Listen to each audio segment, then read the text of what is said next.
Este 2 de setembro marca mais um aniversário do fim da Segunda Guerra Mundial. Há exatos 76 anos acabava uma das maiores barbáries já proporcionadas pelo ser humano. Mas qual a relação disso com o futebol? Bom, você sabia que o capitão da seleção francesa na primeira Copa do Mundo virou um colaborador nazista e acabou morto por causa disso? Essa é a história que eu vou te contar hoje aqui no Nonsense Football. Para a gente começar a entender essa história, a gente tem que compreender o contexto que a envolve. Em 1940 foi estabelecido o governo de Vichy, na cidade francesa de mesmo nome. Esse foi o modo que os alemães usaram para ocupar e administrar... Opa! O pessoal tá com pressa. Esse era o modo que os alemães usaram para administrar a parte ocupada da França durante a guerra. O governo de Vichy foi controlado pelo Marechal Philippe Pétain, e contou com alguma aceitação popular.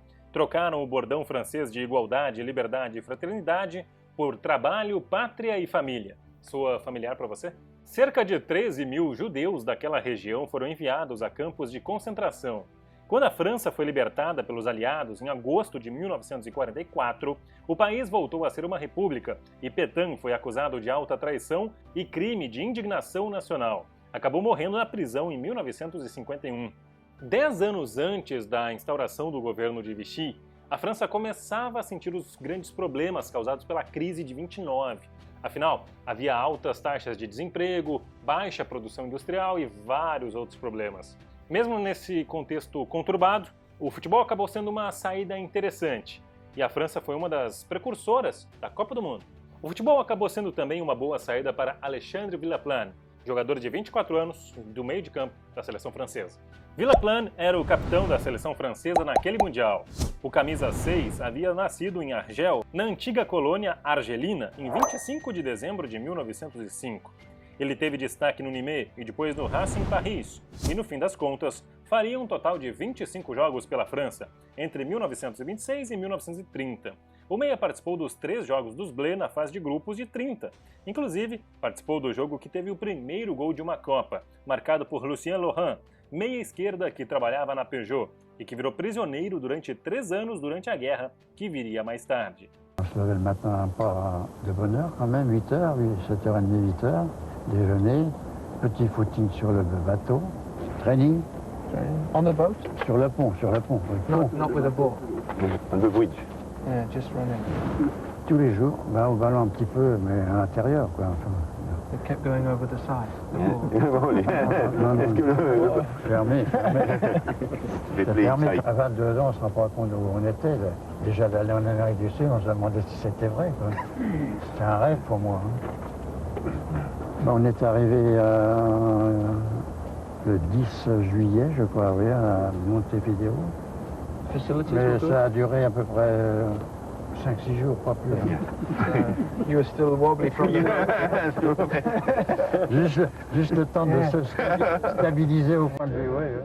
A França acabou eliminada logo na fase de grupos depois dessas 3 partidas. E a carreira do Villaplane acabou ganhando novos ares depois disso. Ele foi jogar no Antibes, um time que só tem o nome daquele antigo personagem que odiava pobre. Odeia pobre! Só que teve maracutaia nesse time aí, sabia? Eles iriam jogar a final do campeonato francês. Só que na semana da decisão, descobriu-se que membros do Antibes tinham tentado subornar adversários durante a campanha. O Villaplane jogou em mais 2 times antes de ser preso.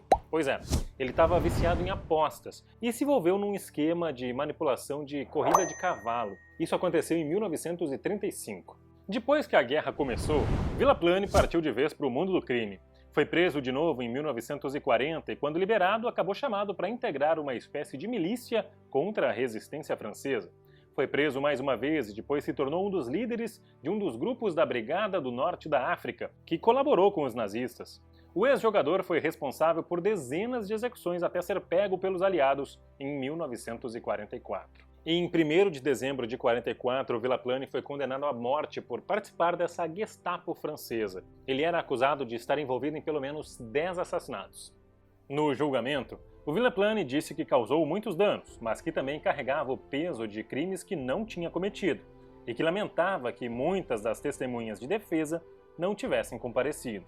Segundo The Guardian, o promotor do julgamento foi claro sobre a participação do Villaplane nos crimes. Eles pilharam, estupraram, roubaram, mataram e se uniram aos alemães para ultrajes ainda piores, as execuções mais terríveis.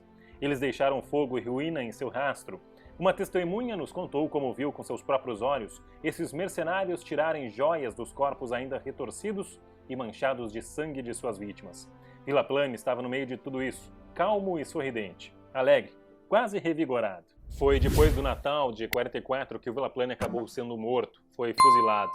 Curiosamente, um dia após o aniversário dele, em 26 de dezembro de 1944. Um cara que se uniu às piores pessoas possíveis, né? E aí, você conhecia a história do Alexandre Vilaplane? Deixa aqui embaixo nos comentários. Aproveita e te inscreve no canal, sempre importante demais. Eu volto na próxima.